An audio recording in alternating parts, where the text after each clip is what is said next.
Before I get started with my presentation, I'm going to play a little video for you. Are you a business owner who you know intuitively something's wrong inside your company, regardless of whether you got 3 employees or 103 employees?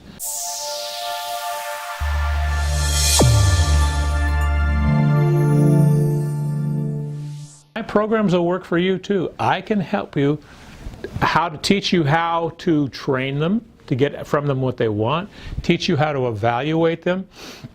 I'm going to probably teach you about management by statistics because it's a really easy way to run a company. But if you're abhorrent to those kinds of solutions, I'll create new ones for you.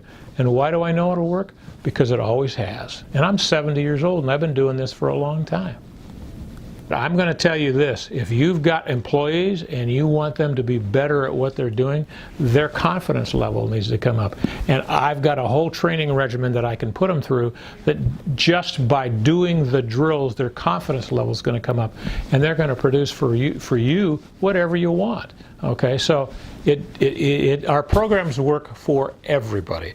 It just takes a little bit of fine tuning depending upon whatever. If you're a business owner and you got 10 people, I'm going to ask you, who's your best? Who's your worst? And I'll ask you this question every time. Why is the worst employee you have still working for you? Okay, and then we'll gradually work our way through the list. And then I'll figure out how you operate, and so will you, and you'll start to see that there's a way out of this trap. And I'll guarantee you that if you've got 10 employees and you know who the worst 10, 9, and 8 are, that you'll probably find that if you fire them, your business will just get better, even if you don't replace them. That's just a guess, just because it always works that way. So here we go. So if you are just an employee, and I don't mean to use the word just to demean you, don't worry about what I said. Be the best. Be at the top of your boss's list. And this program, or any program where I'm going to give to you through the 10X Excellent program, will improve your ability so that you're not on the bottom of your boss's list and you're worrying about losing your job. So let's get started. Oh, I forgot to remind you, if you have any questions, just type them into the chat box and then Shay will get them to me and I'll answer them right away. Don't try to hold them till later, because your questions will always relate to what I'm specifically talking about, and it's easier to get right back to that subject. So please, and I encourage, always ask questions. Here's some statistics that most people don't know. Only 2% of all sales calls are made on the first contact. 3% of all sales are made on the second contact.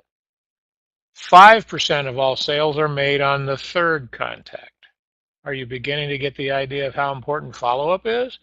10% of all sales are made on the fourth contact. 80% of all sales are made on the 5th to the 12th contact. Most people, most sales organizations that I deal with, if I call and ask them about something and I don't hire them on the first call, never call me back. And they wonder why they're not making a lot of money. They wonder why their company is struggling. The reason is right here in front of you. Make sure that this burns into your brain about how important it is that once someone reaches to you, you constantly flow back to them. Because 80% of all sales are made between the 5th and the 12th contact, all right? Which in general means you probably should at least follow up every day for the first 5 days. And if they haven't contacted you, if they haven't purchased from you, or if they haven't even responded to you, then from the 5th contact on, you can put a little bit more time in it, but not a lot. This is done to show you how important follow-up is. And in fact, it's the key to you making more money. Now I'm going to show you what a live call with Grant looks like. Okay, let me call your business. Get somebody, give me a business to call. Any business. Let's see how they do. 801. Let's see how. Apex Energy Solutions, this is Lo. Hey, Lo, can I talk to a salesperson, please? I would be happy happy to help you. How can I assist you? Well, can you tell me, like, what is exactly that you guys do over there? So, who am I speaking with? My name's Grant. Grant. Hi, Grant. How are you today? So good. Good. Good to hear. I would be more than happy to get you in touch with one of our salespeople. I don't have anybody here on hand, but I will let you know we offer a very high. Yeah. Go ahead. Yeah. But what is it you do? Like I heard you. Windows. Yeah, you do Windows, right? We offer a very high energy efficient window replacement. Oh, are they system. expensive? Are the energy replacement windows expensive? I guess expensive is a relative term to everybody. It's what? But I use that as I said it would be a relative term, expensive. Yeah, so is it the cost expensive? of it. Like, to you, is it expensive? I don't think so. In reference to other window companies, I do not. So how much does a window cost? Would you like to? Because I have like 200 I I have 200 windows. What? I have 200 windows I need to fix. Okay. Well, as I mentioned at the beginning of this call, I would be more than happy to get you in contact with one of our salespeople. Oh, okay. Can I get your number? Yeah, and sure. have them give you a call? Yeah, sure. This is my number right here. They can call me anytime. The number that's on the caller ID, is that what you're referencing to? Yeah. Yeah, the caller ID number. Okay. Do you mind if I repeat that to you? Sure. 323-708. Yeah.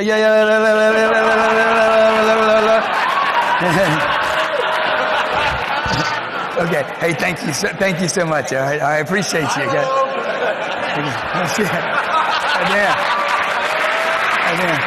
That wasn't funny. Yeah, my number. I already have a problem with my number. So, like, y'all want to see how many phones I have? Hey, Curtis, bring me my bag.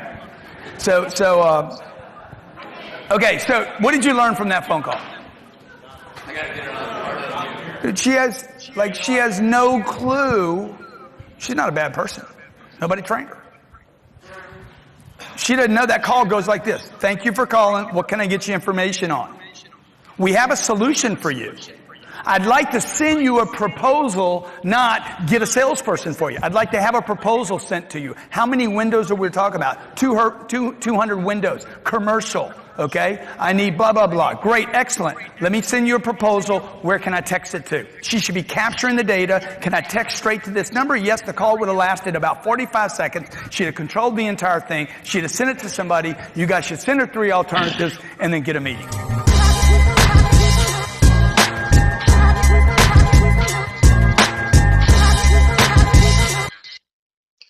So, I think you all just learned something, didn't you? First of all, that call was done live at what Grant Cardone calls a sales boot camp. And I've seen it happen before, and he seems to always forget, so I think it's part of the deal. But you need to understand how important it is that when a call comes into your business, someone answers it who can answer the questions that he laid out right there. Now, there are some typical phone myths that are coming up these days, and they're being exacerbated by the increase of online selling. I've heard people say things like, using the phone is a waste of my time. If the buyer were serious, they'd reach out to me. Who are you that you think you're the ultimate be-all, end-all to everything? If you don't change that attitude, you by definition are shrinking your business or your income, depending upon which hat you're wearing. I've heard things like, I can't sell my product over the phone because it's too technical, because it's, those are just excuses. All these are just excuses. The one I hear all the time is cold calling is a waste of my time. I think you're a waste of my time if you're my employee and you say that, okay? We make several thousand phone calls, okay, on a weekly basis, okay? And some of those people we know, some of those people we don't know. But we use the phones all of the time. We also send out 1.5 million emails a month. Why? because we're trying to widen the top of our funnel. We're trying to pour as many new people in the top of it as we can, because we know historically, once they get connected to us, and we continue to provide the information that they need, and hat them on the value of our organization and our products to them, that they'll eventually become a client, or they'll refer somebody who's a client. So cold calling is not a waste of your time. And then the other one I hear often is, if I give them too much information, they'll compare it to my competitor. Most people are going to do that anyway, all right? In fact, our policy is, don't ever talk to someone without sending them a proposal in writing. So they've got everything that we have to say, the price, the service, how long it's going to take, what we're going to do, and what they need to do. You have to give them information. This is the information age. And additionally, let's just say that from the time that someone thinks up that they are thinking about buying a product, and there's 100 steps in there. When I was a young man, when they reached out to a salesperson, they were at step 1 or step 0 of that sales process. Now with the internet, most people are probably at step 50 or 60 by the time they talk to you. So they already have started to do a lot of this comparison. If you can't close them on who you are and the value of your service to them and the price and all that stuff, you're not going to make any money. You're going to lose your job, and your company's going to go out of business. So don't worry about giving them too much information. The internet's changed the rules. Phone calls are the single most effective way to make contact with people, okay? It multiplies your opportunities. It gives you the ability to create an impression prior to you actually meeting someone face to face. In our aircraft tax business, we almost never meet our clients. Almost all of our work is done over the phone, the sales cycle and the closing, okay? But our business is unique to what we do. Depending upon what your business is, don't be afraid to use the phone. And here's some additional things about phone use that you're probably not aware of. There's a 40% higher conversion rate when you text someone during the call. Try it sometime. It works. And additionally, leads that are sent 3 more texts after the initial contact are 328% more likely to convert. Not only is the internet changing things, but the cell phones are changing things. You're indicating interest. You're indicating that you're giving them the information, that you're willing to communicate. And that's all that your potential client needs, is your willingness to communicate, and they see the value in what you're sending them. So what you're sending them becomes very critical. Make sure that you have all that stuff set and ready. Why is this important? Most, if not all, of your competition is weak in this area. Phone calls create some distance, and it saves the buyer some time, because they can, instead of driving into your store or driving to your location to sit down and talk to you, they're able to do it from the comfort of either their car, hopefully not while they're driving, or their bedroom. They can get up in the morning and stay in their PJs and conduct a sales call with you. 92% of customer interactions happen over the phone. So it's the most efficient use of your time too, okay? 85% of customers report being dissatisfied with their phone experience. That means this is important to you and to make yourself stand out versus anyone who perceives themselves as being your competition. You need to drill all of the stuff.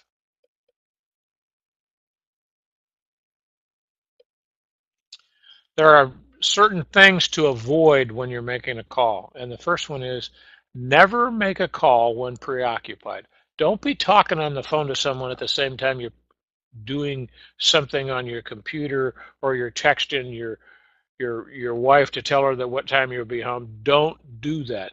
All of those people are important to you. So give them 100% of your attention when you're talking to them. Never handle a call without a script. We have scripts for everything, okay? Everything. And if we find out that there's an area of questioning or type of call that we make and we don't have one, we create one as soon as possible. Never, ever, ever give one price and one product. You should have multiple products because you don't want to give people choices while you're talking to them. Never say can't, won't, I don't know, or it's not available. If someone asks you something, I'll get you the answer to that. That's a positive remark. If you say I can't or I won't, you've created a ridge between the two of you while you're talking, and they're going to stop listening to you. Never argue with or blame the caller, no matter how dumb you think what they said to you is. Always, always agree. You're right, my price is too high. You're right that it's too hot outside. Always agree with them, then continue the pitch. They're not actual objections. They're just comments. Never fail to get the name, the cell phone number, and the email address. Cell numbers are extremely important because if you're talking to someone who's working for a company and they change companies, you've lost that contact forever. Cell phones have a tendency to go with them and travel with them. So make sure you get that information.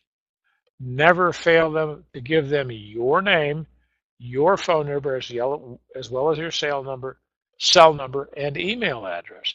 You want to create a way that you can continue to communicate over a long period of time. Additionally, never end a call without sending some kind of follow-up. We have a policy that if you call someone, as soon as you get off the phone, send them an email. If you're calling them, always leave a message and send them something via email or text. Continue to communicate with your potential clients. This is going to help you make more money. Here's some of the alwayses. Always be honest and transparent. If you can't talk about your sales process openly with your potential clients, you need to review what your sales process is. People can detect honesty in your phone communications while you're talking to people. So make sure that you create trust. Always identify what problem the contact on the other end of the phone and solve it. Always, always believe you're going to make that sale. Always believe while you're talking to someone that ultimately, before you get off the phone, you're going to close them, going to make the sale, you're going to get their money, and then you're going to deliver your product or your service. Always be logical and structured. Always be enthusiastic. Sometimes when you don't feel like it, it's hard to do. It's hard to convince someone on the other end to give you money if you're not enthusiastic about what you're trying to tell them. It's an indication that you don't believe in what you're doing, you don't believe in the product, you think the price is too high, and they're going to peck around until they find your points of agreement, and that's going to be the reason that they don't buy from you.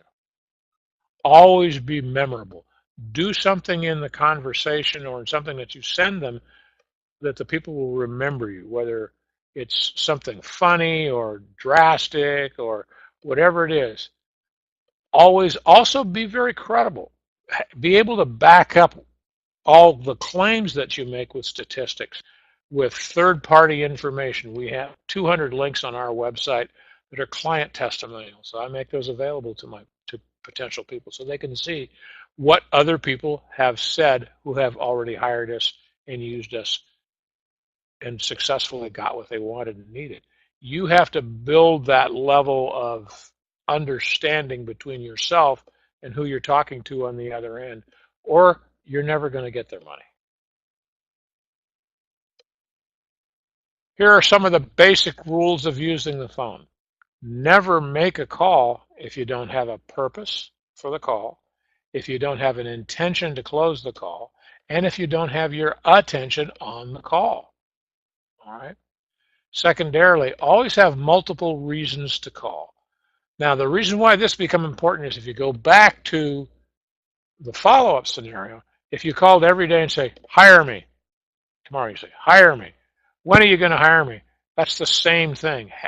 Have other reasons to make those multiple calls. It's less boring. People don't get bored with you. You don't get bored with the call. And you're indicating interest and you're raising their knowledge about what it is they called you about. So number 3 is out of the follow-up rules. Never make just one call. Continue to persist with that prospective client until you close them.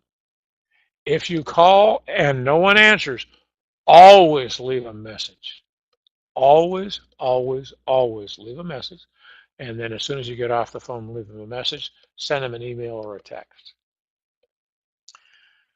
Speak with multiple people inside the same organization. So if you leave a message for someone, sometimes there's a, if you don't reach me, dial da-da-da, and you can talk to.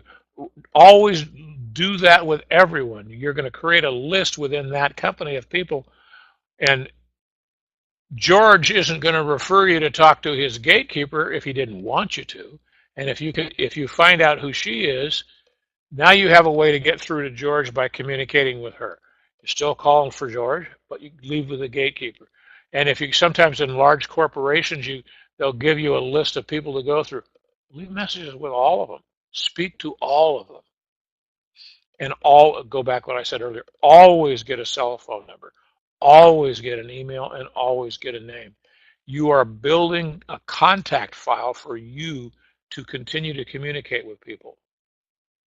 It's really important. There are 7 key parts of any call. Number 1, the greeting. That's what that video was about. Then the qualifying interest and qualifying the existing situation. Make sure whoever answers your phone has been had it in exactly their ability to be able to answer the kind of questions that an opening call could come up. Okay. Create reasons to collect the contact data. We want the guy's name, the person's name, their first name and last name. We want their cell phone. We want their landline. And in this day and age, it's easy to forget, but don't forget the fax number. Get the email addresses. Okay. Collect all of the contact data so that you have these terminals, places to send communications to in the future.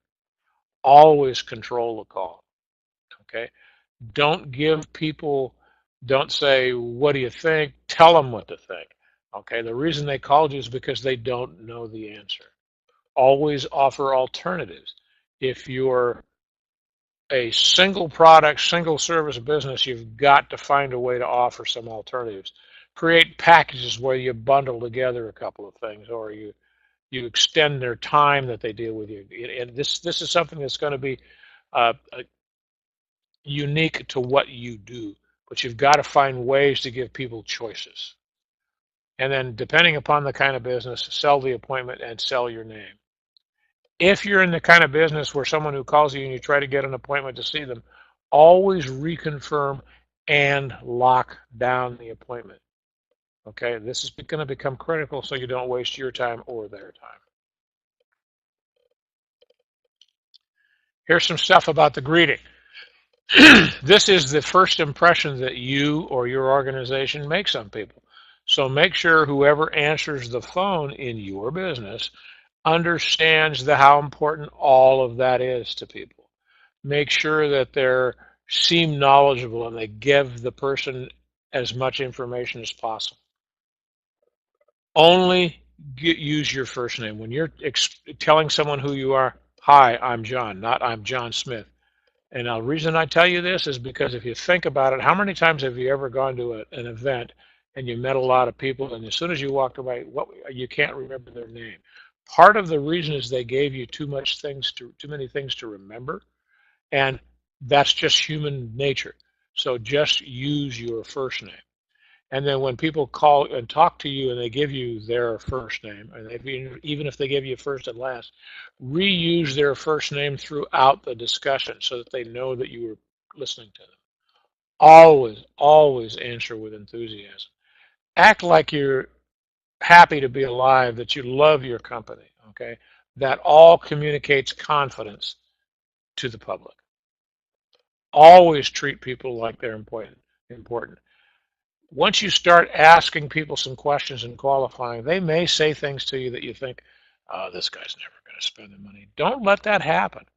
Okay? Do not let that happen. You've got to treat everybody like they're going to buy your most expensive product and be with you forever. Always treat them as that. Smile through the phone. One of the things that I strongly suggest is that you practice smiling while you're talking on the phone. It's hard to go downtown to get bored if you do that. It's just drilling. It's just practice. Always be prepared for whatever opening questions you come in. So if you've got somebody who's answering the phones for you, have them have a pen and a piece of paper and make a list of all the things that they get asked. Okay, and then that should become part of your script so that they know where to go and know how to answer that. And make sure that you take the time to train them. Always be genuine and sincere. That sometimes sounds funny, but you got to believe in what you're doing. You got to believe in what you're selling, and you got to believe that you're treating people the way you want to be treated whenever you're on the other end of the call. And the bottom of this last thing is kind of a script for the way to answer the phone.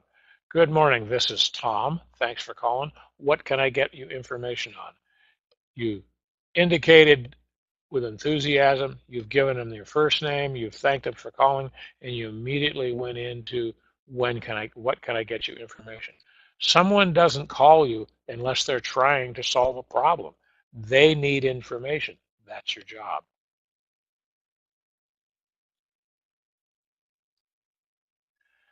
In the greeting, make sure that you tell them who you are.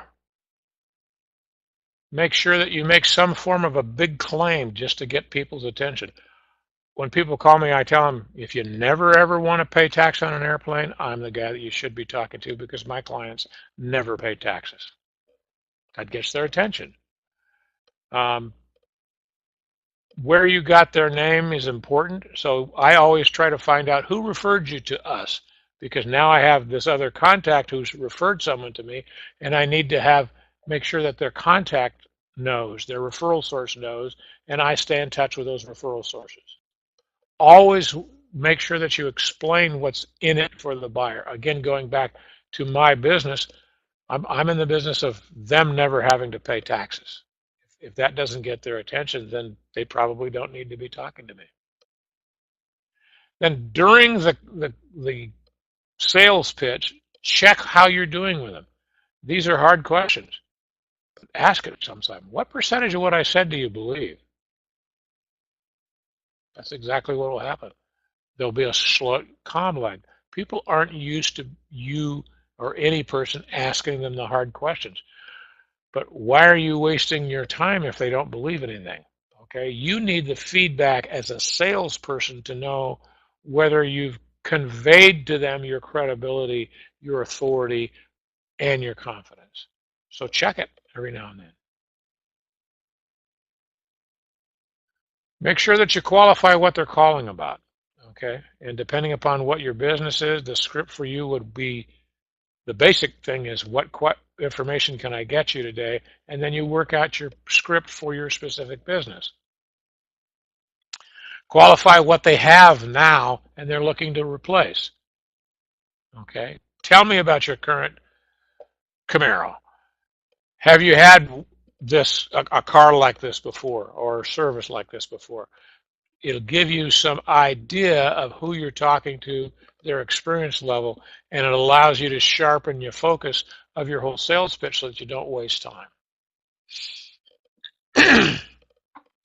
Then be careful of information overload. Use relevant questions to inform customers while you're gathering information. Okay, just stop every now and then and check.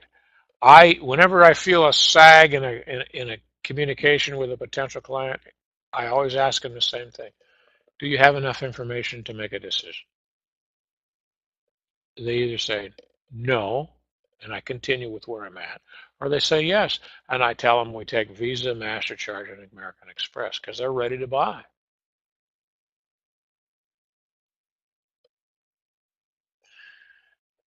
The reasons to collect data are obvious, I would think. Getting their name and number is critical if you're going to do any kind of follow-up. Don't ask for a cell number.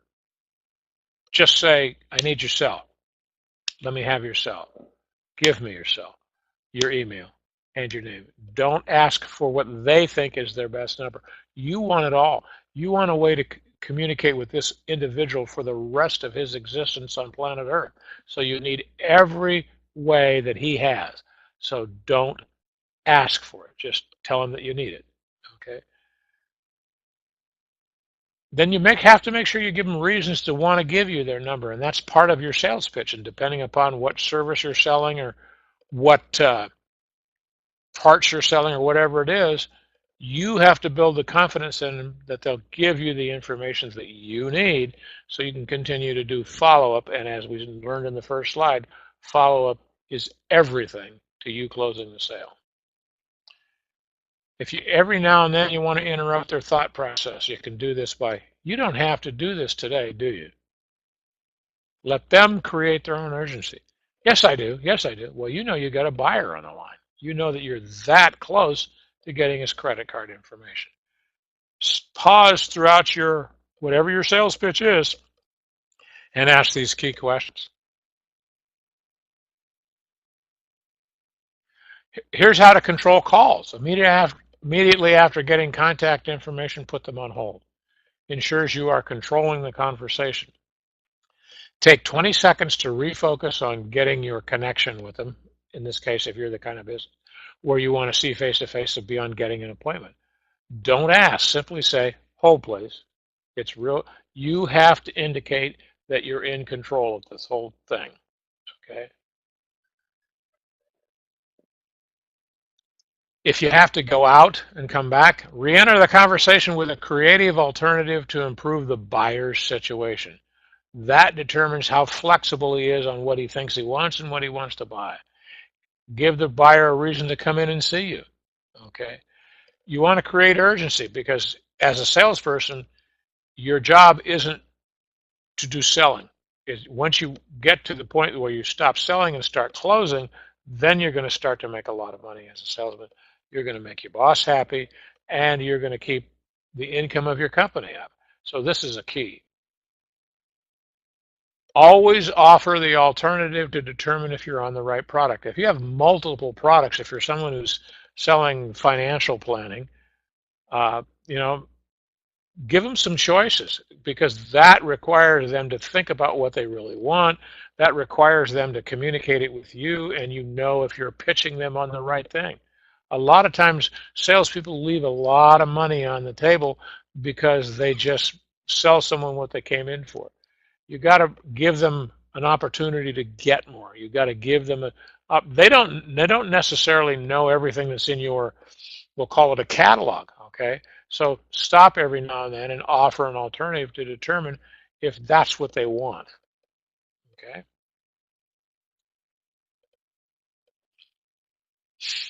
This is about offering alternatives.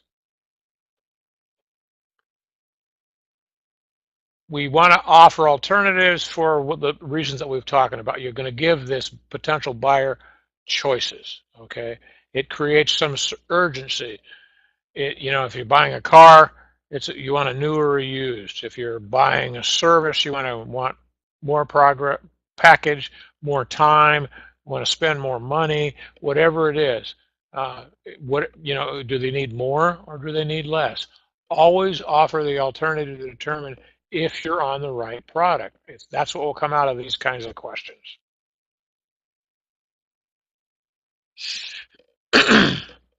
Sell your appointment. This separates you from the competition. This gives you a reason to gain access to their name, cell number, and email. And it gives them a lot of reasons to come and see you, all right? Always ask and give choices and let them pick. Sell your name, number, and location. If you're in the car business and somebody calls you over the phone, you really want them to come to see you so you can have them take mental ownership of their car by letting them sit in the car, okay? Apply that to whatever your product that you're selling, okay? It's much, much simpler to do it if you follow all these guidelines. And I'm going to tell you, your competition does not do that. That's why number one is so important. Separate yourself from the competition. Most people that are in the sales game are lazy and untrained.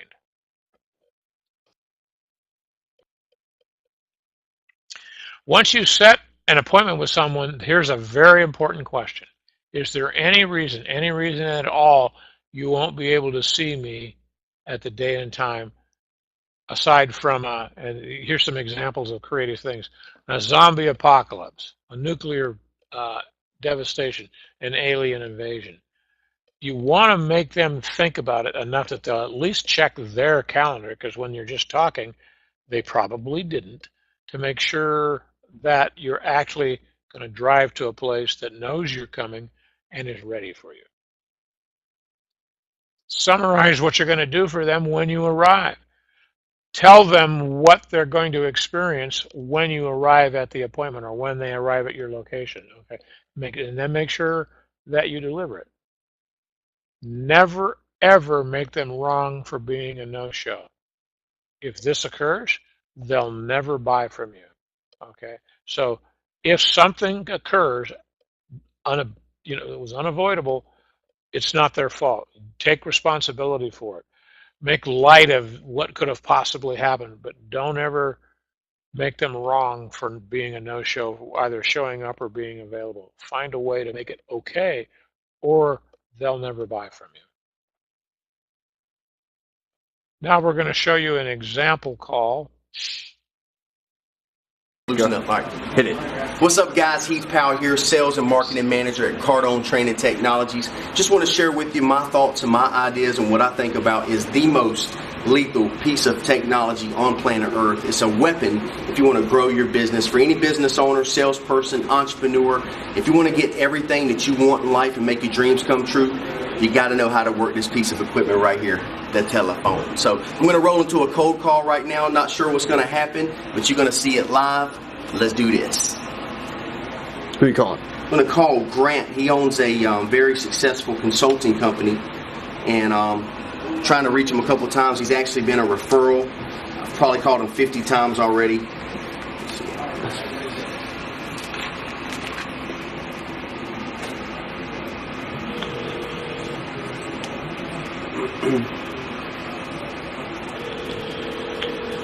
His name is Grant.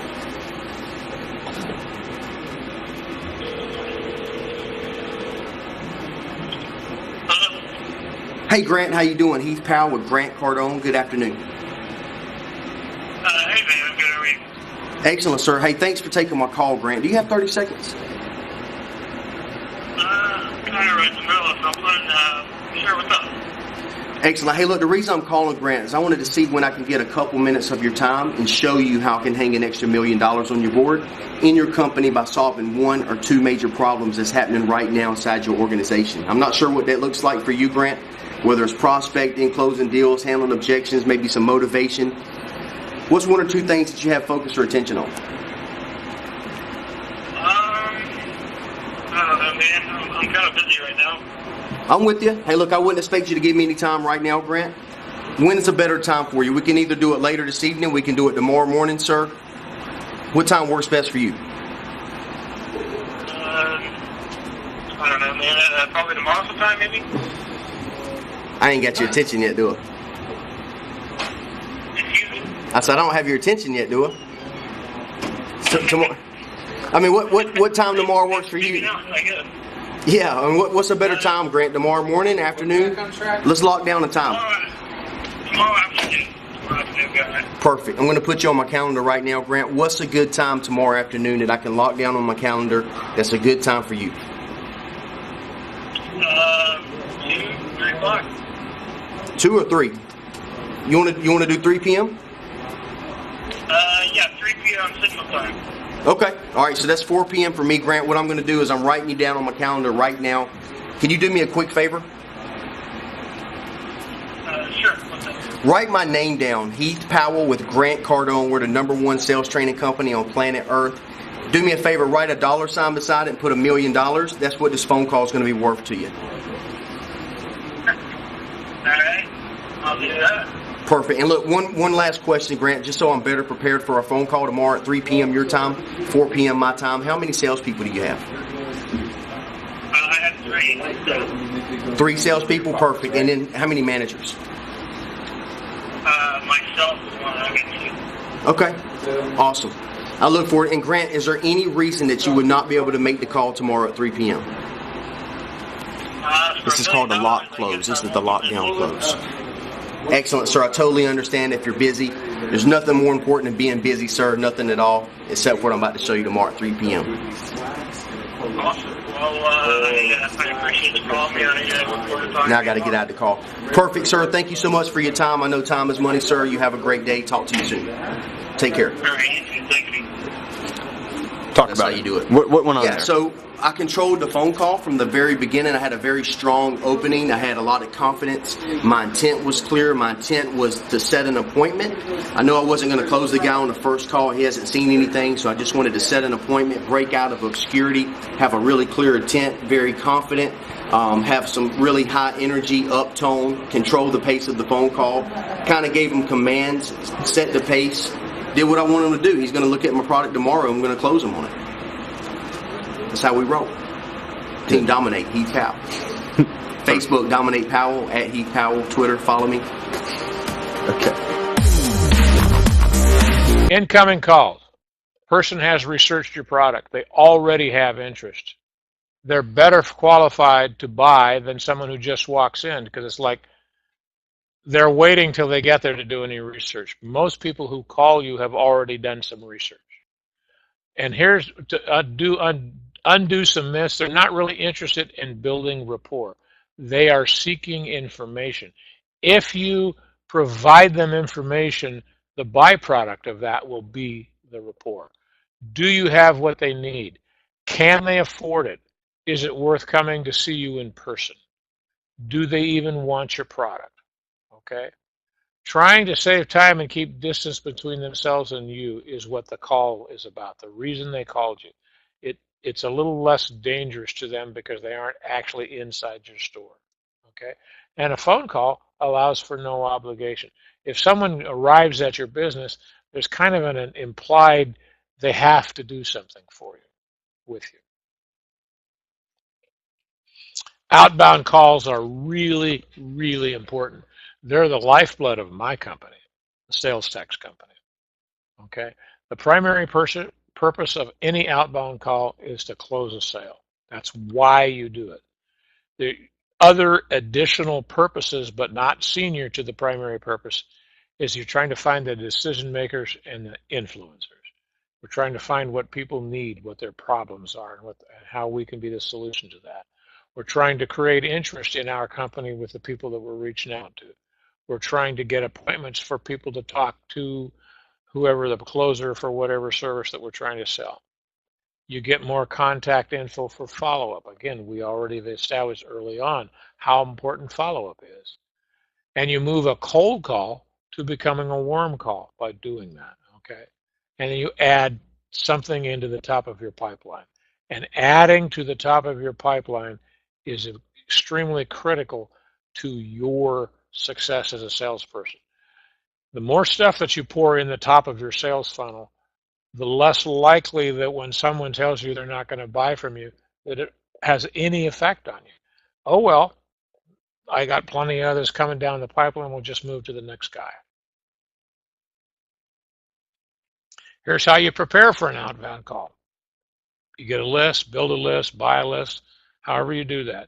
You do a little bit of research and then you investigate those people, okay? You look for any form of personal connection you have to people, like if they went to the same school, or do they have same sports interest, or are they parents or non-parents? Just be ready to do all that stuff. Build a script for all of your calls and anticipate objections. And then drill the objections in your morning training processes, okay? Drill those objections. Drill what you're going to say.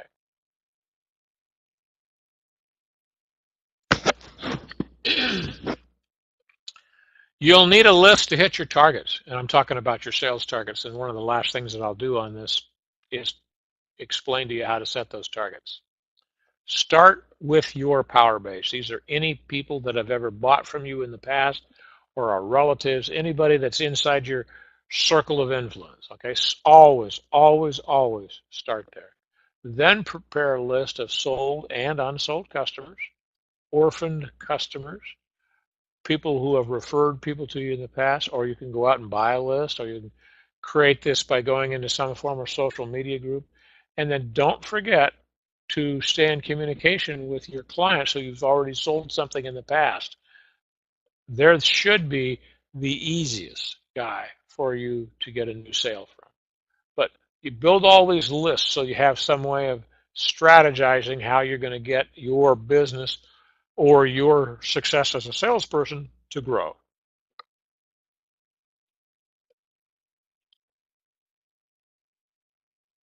This is some examples of what you should do in terms of getting ready for the call. Okay, prepare a list of common problems related to whatever industry you're in. Seek out personal connections to facilitate a warm introduction. If you find out that a friend of yours in a different business knows the person, and you can do all this by doing social media checks, okay?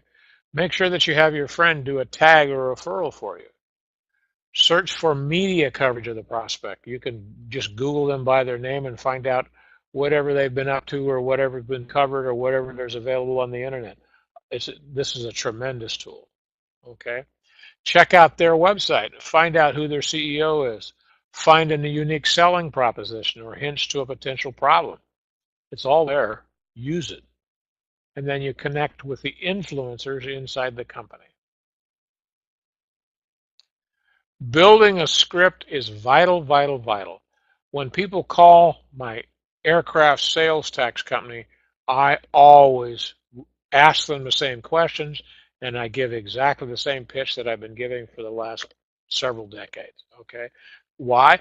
Because in the beginning, I kind of had a vague idea about what I had to do, and I realized after a while that I basically, the ones that worked are the certain things that I delivered from consistently time to time. So that's what I was doing, was validating my script. And now, if you heard what I told people 15 years ago and what I say to them today, it's almost word for word exactly the same. Okay, so you need to work out your own script. Duplicate the script every time. If you're a company or you're a sales manager and you're training people, record your calls. Make sure that you listen to what your salespeople are saying and making sure that their confidence and value and belief in the product comes through every time. Make sure that it's completely consistent to the way that you want to do it.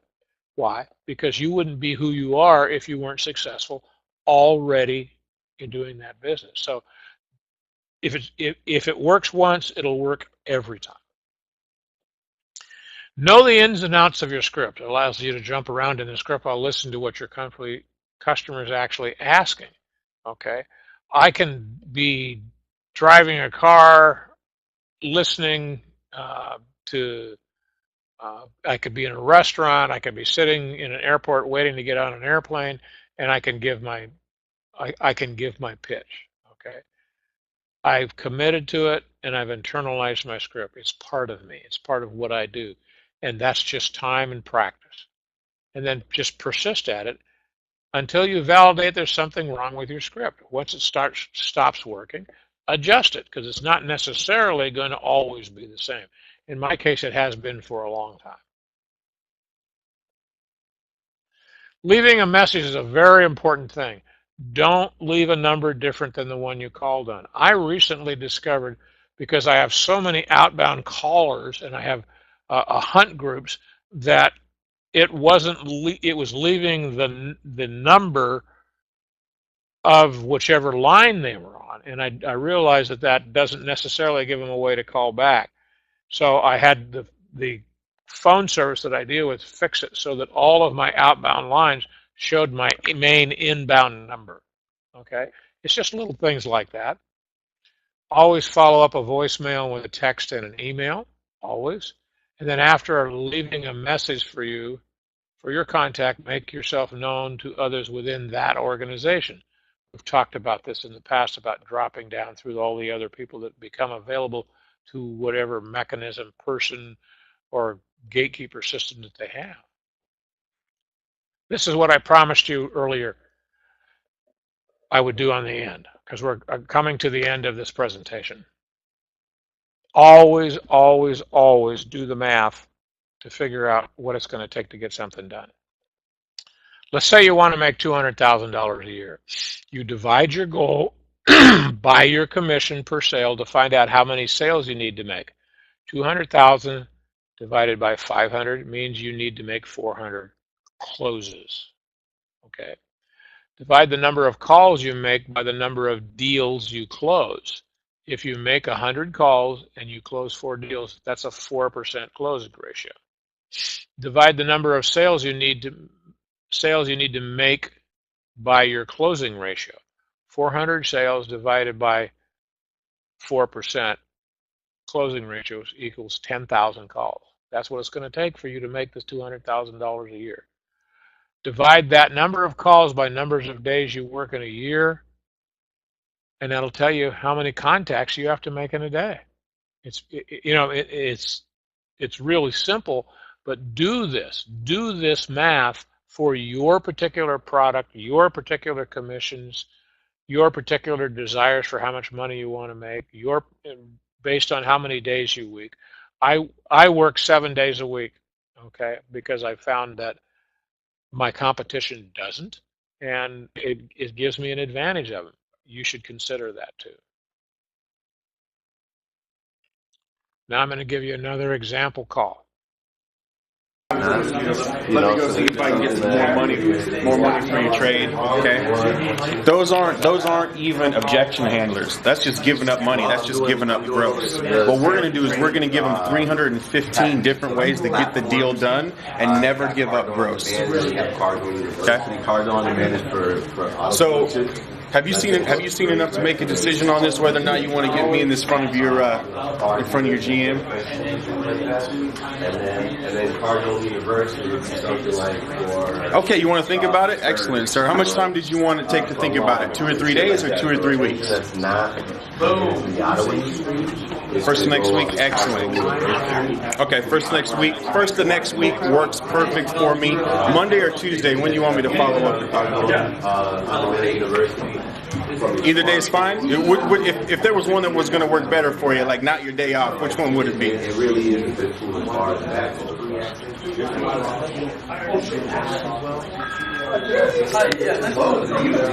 Oh, got it. Yeah, it is. I'm with you. Monday's a grind. Is Tuesday morning or afternoon going to be better? Okay. Do you have your calendar in front of you? Excellent. Would you check 10 a.m.? Okay, would you pencil me in? It's Dave Robards, Robards. All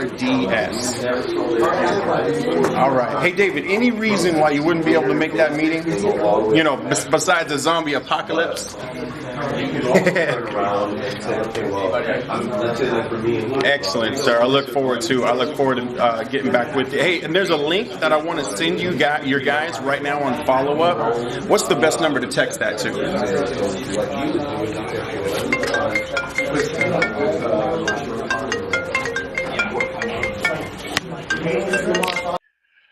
That ends today's presentation. Thank you very much for attending. If you want another presentation on sales or a deeper dive in any particular portion of sales or running a business, just communicate with Shay and she'll let me know and we'll put together a presentation for you. Thank you very much for giving me this 56 minutes of your time. I hope that you found it valuable. I enjoyed presenting it to you, and your success is my reward. Thank you very much.